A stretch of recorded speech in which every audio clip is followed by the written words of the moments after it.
అల్లం పచ్చడికి ప్రిపరేషన్ అండి. ఈరోజు మనం ఇది ఇడ్లీలోకి వీటిల్లోకి చాలా బాగుంటుందండి. దోశల్లోకి పెసరట్లలోకి చాలా బాగుంటుంది అల్లం పచ్చడి.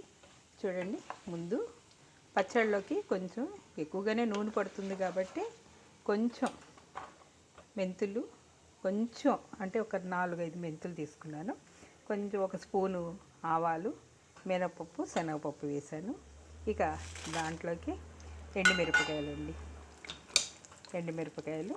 వేసి, మనకి వెల్లుల్లిపాయలు మన టేస్ట్ని బట్టి ఎక్కువ నచ్చితే ఎక్కువ ఫ్లేవర్ బాగుంటుందండి. వెల్లుల్లిపాయలు వేసి దోరగా వేయించడమేనండి. ఇది కొంచెం మంచి రంగు వచ్చిన తర్వాత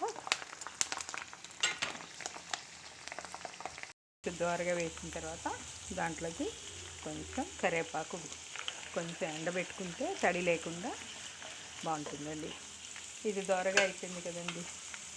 ఇక దీన్ని స్టవ్ ఆఫ్ చేసి పక్కన పెట్టుకుందాం. ఇక చూడండి, ఇది అల్లం పచ్చడి కోసం ప్రిపేర్ చేశాను. మనం ఎంతైతే ఒక కప్పు అల్లం తీసుకుంటామో అదే కప్పుతో బెల్లం, అదే కప్పుతో చింతపండు కూడా. ఈ అల్లం ముక్కల్ని శుభ్రం చేసుకుని నీట్గా చిన్న చిన్న ముక్కలు చేసి తడి లేకుండా చూసుకుని కొంచెం ఒక గరిటెడు నూనె పోసి దోరగా రంగు వచ్చేదాకా వేపేసుకోవాలండి. అది చల్లారిన తర్వాత ఈ అల్లము, బెల్లము, చింతపండు వేడి నీళ్ళలో మసలబెట్టి దాన్ని మిక్సీ కొట్టేశానండి. అది కూడా కలిపేసి దీంట్లో బెల్లము, అల్లము వేసి మనకి కారం ఎంత సరిపడుతుందో ఆ కారం వేసుకోవడమేనండి. ఇక ఈ పోపు చల్లారిన తర్వాత మనం దీన్ని దాంట్లో డంప్ చేద్దాం. ఈ లోపల దీంట్లో ఒక చిన్న పౌడర్ కలుపుతారు, అదేంటో చూపిస్తాం మీకు. ఒక 2 స్పూన్లు ధనియాలు, 1 స్పూను మెంతులు, ఒక ఫుల్ స్పూన్ ఏమో ఆవాలు, జీలకర్ర 1 స్పూను దోరగా వేయించేసి మనం దీన్ని పౌడర్ చేసి దాంట్లో కలుపుకోవడమేనండి.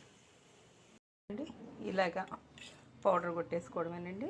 దీన్ని ఏం చేస్తామంటే మనం ఈ పచ్చడి గ్రైండ్ చేసి పెట్టుకున్నాం కదా, దాంట్లో ఒక 2 స్పూన్లు, నేను చేసేది 1/2 కేజీ అల్లం పచ్చడి అండి, దానికి గరిటతో 2 స్పూన్లు కలిపేసేయడమేనండి.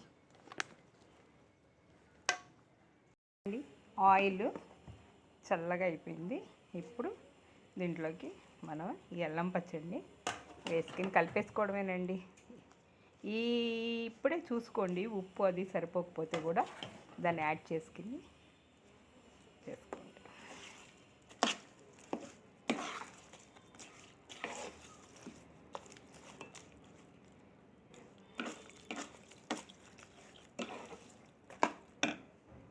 బాగా శుభ్రం చేసుకున్న గాజు సీసాలో దీన్ని చక్కగా స్టోర్ చేసి పెట్టుకోండి. మీకు ఇడ్లీలోకి, దోశలోకి చాలా రుచిగా ఉంటుందండి.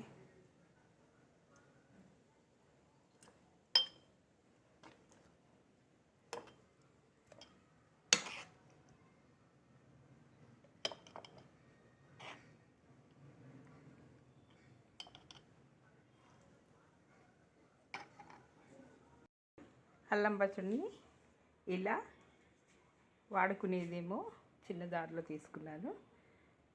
ఫ్రిడ్జ్లో స్టోర్ చేసి పెట్టుకోవడానికి కలర్ మారకుండా ఉంటుంది. దీన్ని ఇట్లా పెట్టుకుని బాగా చల్లారిపోయింది కదండి. ఇక మనం మూతలు పెట్టేసి స్టోర్ చేసేసుకోవడమేనండి. అంతేనండి. నా వీడియో మీకు నచ్చితే షేర్ చేయండి ఫ్రెండ్స్, లైక్ చేయండి, కామెంట్ చేయండి. Thank you so much.